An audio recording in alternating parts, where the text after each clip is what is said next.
नमस्कार प्यारे विद्यार्थियों, मैं सोहन एक बार फिर से आपका नित्य क्लासेस पे स्वागत करता हूं। तो प्यारे विद्यार्थियों, जैसे कि आपको दिख रहा होगा, आज का हमारा टॉपिक क्या रहेगा? नर जनन तंत्र। ठीक है, ये बड़ा ही इंटरेस्टिंग टॉपिक है और बड़ा ही मजेदार है और सभी विद्यार्थी को इसके बारे में पता होना चाहिए। इट मीन्स ये भी कह सकते हैं कि प्रत्येक व्यक्ति को इस टॉपिक के बारे में पता होना चाहिए। ठीक है प्यारे विद्यार्थियों, अब देखिए यहाँ पे आपको कुछ संरचना दिख रही होगी। ये क्या है? हमारे टीएस या नर जनन तंत्र की ये टीएस है, लॉन्गिट्यूडिनल काट है एक साइड से। जैसे आप इस साइड खड़े होंगे तो ऐसे अगर टीएस काटेंगे तो ये संरचना हमको ऐसे दिखाई देगी। ठीक है, अब देखिए इसमें क्या क्या चीजें आपको दिखाई दे रही हैं।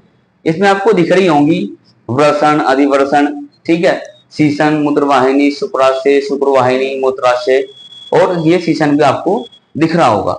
अब देखिए इस नर जनन तंत्र का जो मुख्य भाग होता है, जो मुख्य भाग होता है वो क्या होता है? वृषण होता है। क्या होता है? वो वृषण होता है। ठीक है, अब देखिए बात करते हैं हम वृषण की कि वृषण क्या होता है। ठीक है, देखिए यहाँ पे एक चीज आपको दिख रही होगी, यहाँ पे लिखा हुआ है वृषण। वृषण के बारे में थोड़ा सा जानेंगे हम। ठीक है, देखिए बड़ा ही फैक्ट है, इंटरेस्टिंग है। देखिए ये क्या होता है, मानव वृषण क्या होता है? ये एक जोड़ी होता है। एक जोड़ी का मतलब ये इसकी संख्या 2 होती है। ठीक है, और ये वृषण कोश के अंदर क्या रहते हैं? कवर्ड रहते हैं, यानी कि इसके ऊपर इसको कवर करने के लिए एक संरचना पाई जाती है। उस संरचना को क्या बोलते हैं हम? वृषण कोश। और ये वृषण क्या होते हैं? हमारी उदर गुहा के बाहर उपस्थित होते हैं। ठीक है, कहाँ उपस्थित होते हैं ये वृषण? हमारी उदर गुहा के बाहर प्रेजेंट होते हैं। अब ये जानना आपके लिए जरूरी है कि ये जो हमारे पास टीएस है, ये टेस्टिस है, ये बाहरी क्यों प्रेजेंट होते हैं, अंदर क्यों प्रेजेंट नहीं होते? देखिए इसका बाहर प्रेजेंट होने का कारण ये होता है कि इस वृषण के अंदर क्या होता है? शुक्राणुओं का निर्माण होता है।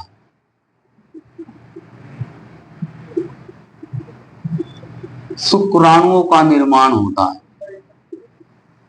और शुक्राणु के निर्माण के लिए हमारे शरीर के टेम्परेचर से 2.5 या 3 डिग्री सेल्सियस टेम्परेचर कम चाहिए। ठीक है, तभी ये शुक्राणु क्या होंगे? इनका निर्माण हो पाएगा, या ये शुक्राणु परिपक्व होने जाएंगे। ठीक है, यही कारण है कि ये जो वृषण होते हैं ये हमारी उदर गुहा के बाहर प्रेजेंट होते हैं। अगर ये वृषण कोश उदर गुहा के अंदर प्रेजेंट होते तो उस कंडीशन में शुक्राणु का निर्माण नहीं होता। और शुक्राणु के निर्माण की प्रक्रिया को क्या बोला जाता है भाई? शुक्र जनन बोला जाता है। क्या बोला जाता है भाई? शुक्र जनन बोला जाता है। क्या बोला जाता है? शुक्र जनन बोला जाता है। अब देखिए ये जो वृषण होता है, मैंने आपको बताया कि एक जोड़ी पाए जाते हैं, अर्थात इनकी संख्या 2 होती है। अगर एक के बारे में हम डिस्कशन करेंगे तो 2 के बारे में डिस्कशन भी अपने आप हो जाएगा। अगर इसकी संरचना के बारे में जाने तो ये लगभग 5 सेंटीमीटर मोटा होता है और ये 2.5 सेंटीमीटर क्या होता है? मोटी होती है। सॉरी, 5 सेंटीमीटर लंबी और 2.5 सेंटीमीटर ये मोटी होती है। और ये क्या होती है? गुलाबी रंग की होती है। क्या होती है? ये गुलाबी रंग की होती है। अब देखिए वृषण के अंदर किसका निर्माण होता है? शुक्राणु का। उस प्रक्रिया को हम क्या बोलते हैं? शुक्रजनन बोलते हैं। ठीक है, अब देखिए इसी वृषण से एक हार्मोन्स रिलीज होता है। उस हार्मोन्स को क्या बोलते हैं भाई? टेस्टोस्टेरोन हार्मोन्स बोलते हैं। क्या बोलते हैं उस हार्मोन्स को?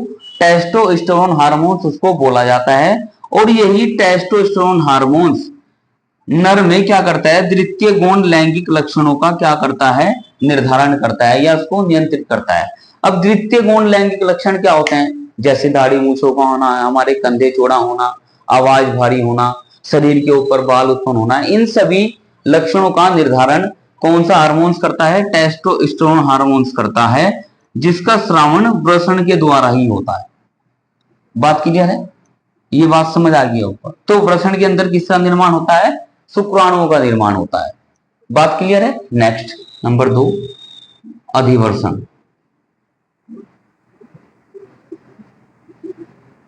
क्या होता है? अब आपको दिख रहा होगा कि इस वृषण के ऊपर एक संरचना पाई जाती है। ये एक लंबी नली के समान होती है। क्या होती है? ये एक लंबी नली के समान होती है और वृषण के ऊपर स्थित होती है, इसलिए इसका नाम क्या है भाई? अधिवृषण इसका नाम रखा गया है। और इसके अंदर शुक्राणु क्या होते हैं, परिपक्व होते हैं। शुक्राणु परिपक्व होते हैं। और अधिवृषण का निर्माण वृषण के अंदर पाए जाने वाली अपवाहिक नलिकाओं द्वारा होता है। इसका निर्माण किससे होता है भाई, वृषण की अपवाहक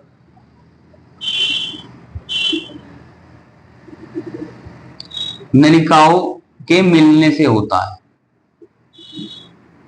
मिलने से होता है। ठीक है, किससे होता है इसका निर्माण, वृषण के अंदर पाए जाने वाली जो अपवाहक नलिकाओं हैं उनसे किसका निर्माण होता है, अधिवृषण का निर्माण होता है। और ये वृषण के ऊपर उपस्थित होते हैं, इसी कारण इसका नाम क्या रखा गया है, अधिवृषण। और इसके अंदर क्या होता है, शुक्राणु परिपक्व होते हैं। और ये जो हमारा अधिवृषण है ये पीछे की ओर किसमें खुलता है भाई, ये अधिवृषण पीछे की ओर शुक्रवाहिनी में खुलता है। किसमें खुलता है भाई, शुक्रवाहिनी में। या ये भी कह सकते हैं कि अधिवृषण का पिछला भाग या अग्रभाग क्या कहलाता है, शुक्रवाहिनी कहलाता है। ठीक है, क्या कहलाता है। अब देखिए शुक्रवाहिनी में क्या होता है भाई, ये देखिए यहां पर आपको शुक्रवाहिनी दिख रही होगी, ये इसको क्या बोला जाता है, शुक्रवाहिनी। और ये अधिवृषण का पिछला भाग होता है। अब इसका काम क्या होता है, अब देखिए इसका निर्माण किससे हुआ है, अधिवृषण से हुआ है। और इसका काम क्या होता है कि ये क्या काम करता है, शुक्राणुओं को अधिवृषण से क्या करता है, ग्रहण करता है और उन शुक्राणुओं को शुक्राशय में पहुंचाता है। कहां पे पहुंचाता है, शुक्राशय में पहुंचाता है, ये इसका काम होता है। तो शुक्रवाहिनी का काम क्या होता है, इसका काम शुक्राणुओं को अधिवृषण से कलेक्ट करके उन शुक्राणुओं को शुक्राशय तक पहुंचाना होता है। अब देखिए यहाँ पे आपको दिख रहा होगा ये शुक्राशय वाला पार्ट, यानी कि शुक्रवाहिनी का अग्रभाग क्या कहलाता है, ये एक थैले जैसी संरचना होती है, ये क्या कहलाता है भाई, शुक्राशय कहलाता है। नंबर 4 पे क्या लिखेंगे यहाँ पे हम, शुक्राशय। ठीक है, अब देखिए शुक्रवाहिनी का जो पिछला भाग है वो किसमें खुलता है, शुक्राशय में खुलता है। और ये क्या होती है, ये थैली के समान संरचना है,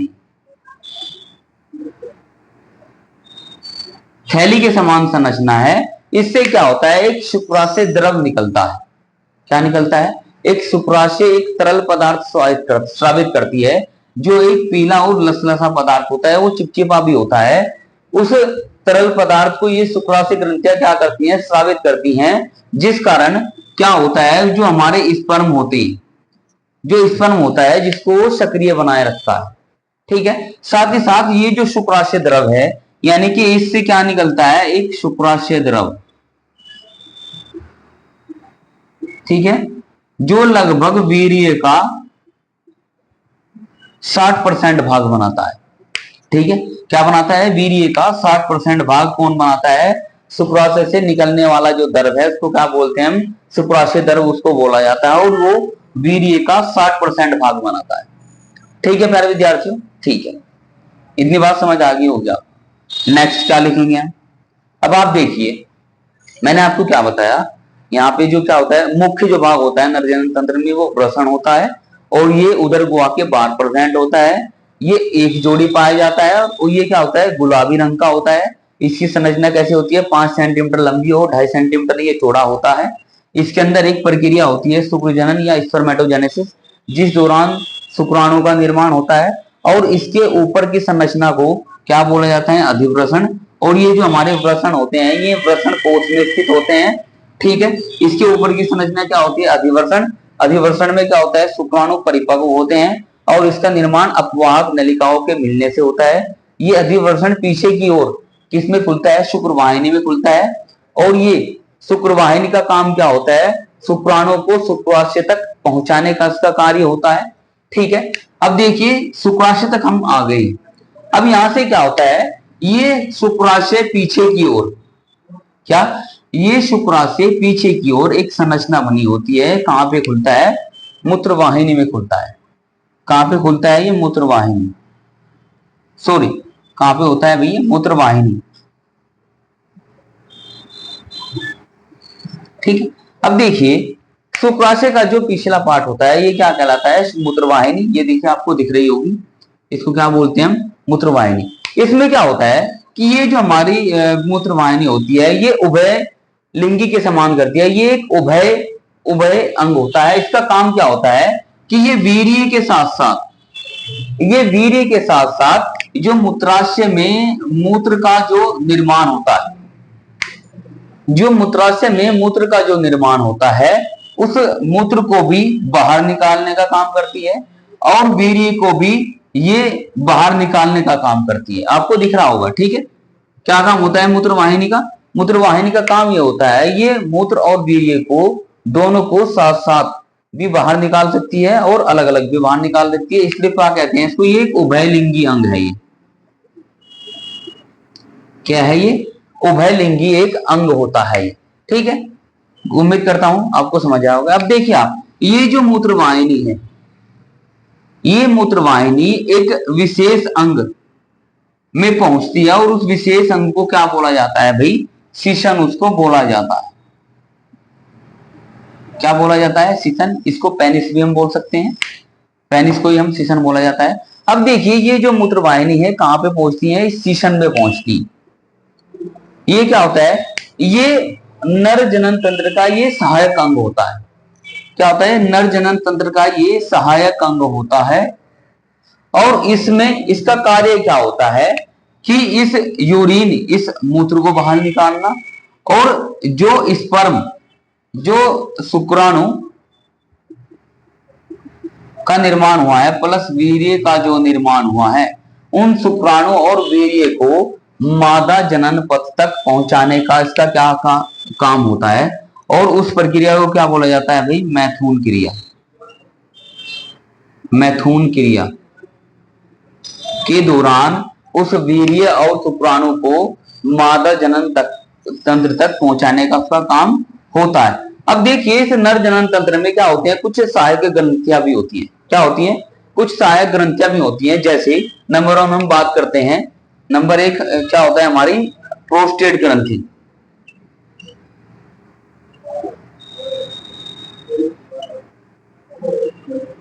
प्रोस्टेट ग्रंथि ये क्या काम करती है भाई, इस प्रोस्टेट ग्रंथि ये क्या काम करती है, ये वीर्य का लगभग 25% भाग बनाती है।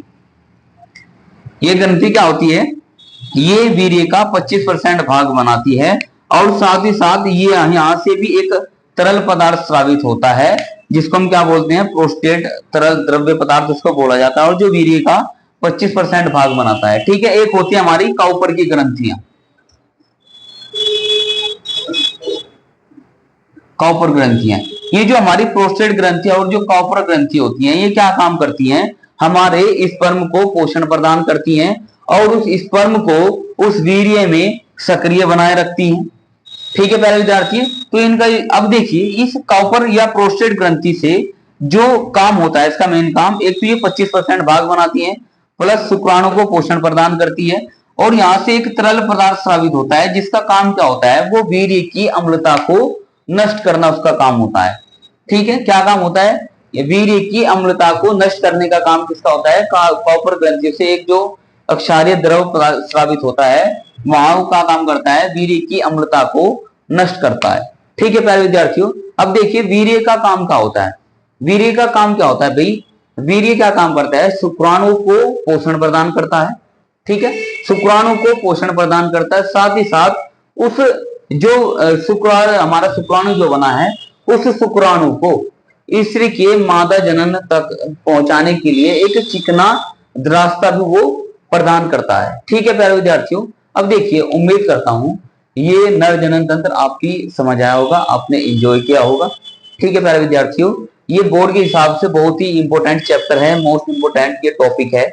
अगर आपका कोई सवाल है, एक और बात मैं आपको बता दूं, ये जो हमारा शुक्राशय द्रव होता है, ये जो हमारा शुक्राशय द्रव है, ये बहुत ही पोषक पदार्थ होता है वीर्य के लिए, क्योंकि इसमें कैल्शियम, विटामिन और बहुत सारे एंजाइम भी इसके अंदर पाए जाते हैं, जिससे किसका होता है, शुक्राणुओं को क्या मिलता है, पोषण मिलता है, ठीक है। उम्मीद करता हूं ये आपको समझ आ गया होगा। अगर आपका कोई सवाल या कोई डाउट है वो आप कमेंट बॉक्स में टाइप कर सकते हैं, उसका जवाब आपको जरूर मिलेगा। तो ठीक है प्यारे विद्यार्थियों, नित्यम क्लासेस के साथ जुड़े रहिए और अपना भरोसा बनाए रखिए और ऐसी ही वीडियो आपको मिलती रहेगी। नेक्स्ट हमारा टॉपिक क्या रहेगा भाई, नेक्स्ट हमारा टॉपिक क्या रहेगा, टेस्टिस। अब देखिए मैंने अभी आपको टेस्टिस का केवल ओवरव्यू दिया है, टेस्टिंग मैंने अभी आपको नहीं पढ़ा है। टेस्टिस आपको अधिक अलग हमारी लेक्चर में पढ़ाया जाएगा, वो हम आपको कल ही पढ़ाएंगे। ठीक है प्यारे विद्यार्थियों, तो नित्यम क्लासेस के साथ जुड़े रहिए और अपना भरोसा बनाए रखिए। धन्यवाद।